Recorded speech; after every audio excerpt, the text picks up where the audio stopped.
कभी कभी ऐसा महसूस होता है ना कि डिप्रेशन, एंजाइटी या फिर एक जबरदस्त आलस की कोई वजह ही नहीं मिल रही। अब सोचिए, क्या हो अगर ये सारी फीलिंग्स दिमाग में पैदा ही नहीं हो रही, बल्कि ये तो पेट से भेजे गए सिग्नल्स हैं। जी हाँ, यही वो सवाल है जो आज की न्यूरोसाइंस की सबसे बड़ी खोजों में से एक को जन्म दे रहा है। ये उस सदियों पुरानी सोच को चुनौती दे रहा है कि दिमाग ही हमारे शरीर का अकेला राजा है। तो चलिए आज इसी सच की गहराइयों में उतरते हैं। मॉडर्न साइंस अब ये साबित कर रही है कि हमारे पास एक नहीं बल्कि दो दिमाग हैं। एक जो हमारी खोपड़ी के अंदर है और दूसरा हमारी आंतों में। देखिए, सदियों से हमें यही सिखाया गया कि दिमाग ही किंग है। सारे विचार, सारे फैसले, सारी भावनाएं सब वहीं से आती हैं। पर ये बात पूरी तरह सही नहीं है।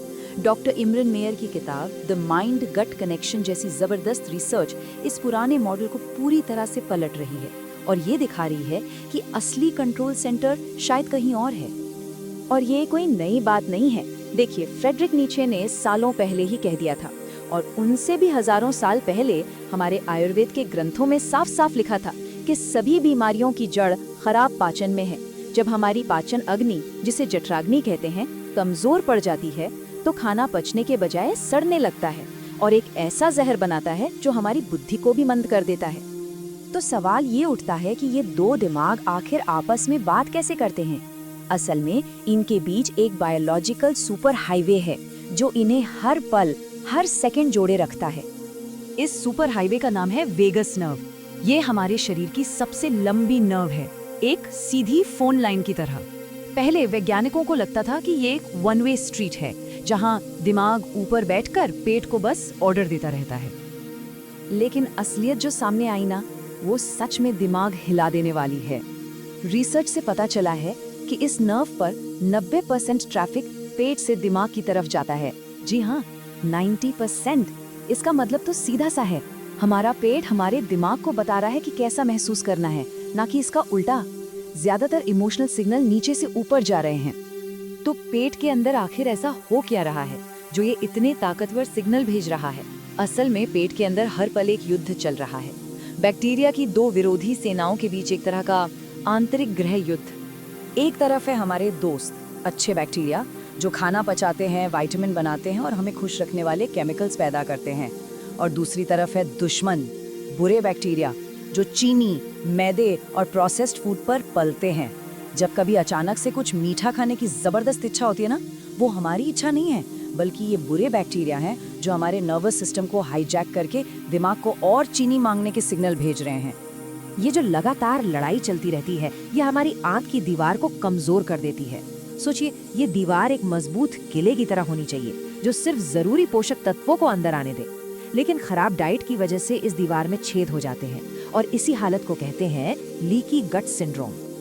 और यहाँ से कहानी और भी सीरियस हो जाती है। जब आंत की दीवार लीक होने लगती है तो बिना पचा हुआ खाना और जहरीले पदार्थ सीधे खून में घुस जाते हैं। ये जहर पूरे शरीर में घूमता है और आखिर में दिमाग की सुरक्षा दीवार यानी ब्लड ब्रेन बैरियर को भी तोड़ देता है। मतलब पेट की गंदगी सचमुच दिमाग में पहुंच रही है। ये न्यूरॉन्स के सिग्नल को जाम कर देती है और यही है वो ब्रेन फॉग, जहां फोकस करना, कुछ याद रखना या कोई फैसला लेना नामुमकिन सा लगता है।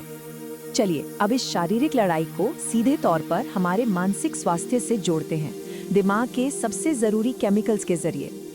यहाँ एक और हैरान कर देने वाला सच सामने आता है। सेरोटोनिन, जिसे हम हैप्पी हार्मोन भी कहते हैं, जो हमें खुशी, आत्मविश्वास और सुकून का एहसास देता है, उसका 90% हिस्सा दिमाग में नहीं बल्कि पेट में बनता है। देखिए, हमारा पेट एक केमिकल फैक्ट्री की तरह है। ये अच्छा महसूस कराने के लिए सेरोटोनिन बनाता है और दिमाग को शांत रखने के लिए गाबा नाम का केमिकल बनाता है। और मजे की बात यह है कि ये दोनों ही केमिकल अच्छे बैक्टीरिया बनाते हैं।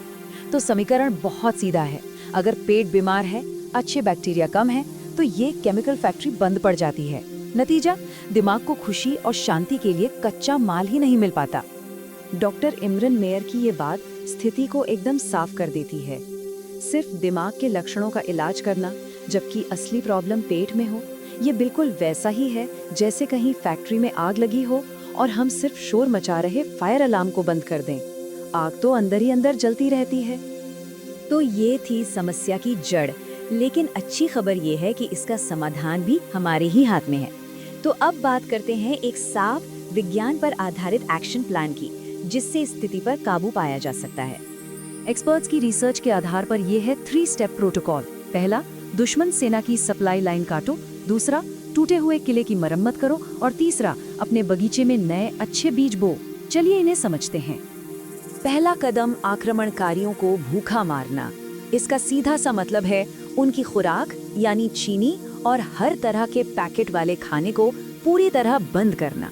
हाँ, पहले 3-4 दिन बहुत मुश्किल हो सकते हैं। सिर दर्द होगा, चिड़चिड़ापन होगा और जोरदार क्रेविंग होगी।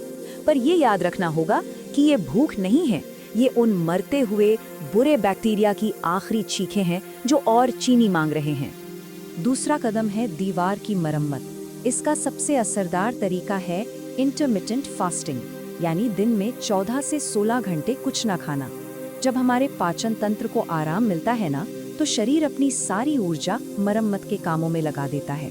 इसका सबसे आसान नियम है कि रात का खाना सोने से कम 3-4 घंटे पहले खा लिया जाए और भरे पेट कभी नहीं सोना। और आखिरी कदम है अपने पेट के बगीचे को फिर से हरा भरा करना। इसके लिए 2 चीजें चाहिए। पहली, प्रीबायोटिक्स, जो अच्छे बैक्टीरिया का खाना है, जैसे कच्चा प्याज, लहसुन और सेब। और दूसरी, प्रोबायोटिक्स, यानी जीवित अच्छे बैक्टीरिया जो घर के बने दही, छाछ और पारंपरिक अचार में मिलते हैं। यहाँ एक बहुत जरूरी चेतावनी भी है। एंटीबायोटिक्स का एक कोर्स हमारे पेट के लिए किसी परमाणु बम से कम नहीं है। ये अच्छे और बुरे दोनों तरह के बैक्टीरिया को खत्म कर देता है। प्रॉब्लम ये है कि इस तबाही के बाद जो सबसे जिद्दी बुरे बैक्टीरिया होते हैं, वो अक्सर सबसे पहले वापस पनपते हैं और पूरी जगह पर कब्जा कर लेते हैं। इस नुकसान की भरपाई में महीनों या कभी-कभी 2 साल भी लग सकते हैं। तो ये सारी बातें हमें एक ही नतीजे पर लाती हैं। मानसिक और शारीरिक स्वास्थ्य पर कंट्रोल वापस पाना मुमकिन है, और इसकी शुरुआत हमारे खाने की प्लेट से होती है। डॉक्टर मेयर के एक 25 साल के मरीज ने अपनी डाइट बदलने के बाद जो कहा, वो इस पूरे कनेक्शन का सार है। उसने कहा, डॉक्टर, ऐसा लगता है जैसे किसी ने मेरे दिमाग से एक पर्दा हटा दिया हो। मैं अब खुश होने की कोशिश नहीं कर रहा, मैं बस खुश हूँ। ये दिखाता है कि ये बदलाव कितना गहरा और असल हो सकता है। तो दिन के आखिर में सेहत की असली जंग किसी मैदान में नहीं, बल्कि हमारी डिनर प्लेट पर लड़ी जाती है। और सवाल सिर्फ इतना है, क्या हम इस जंग को जीतने के लिए तैयार हैं?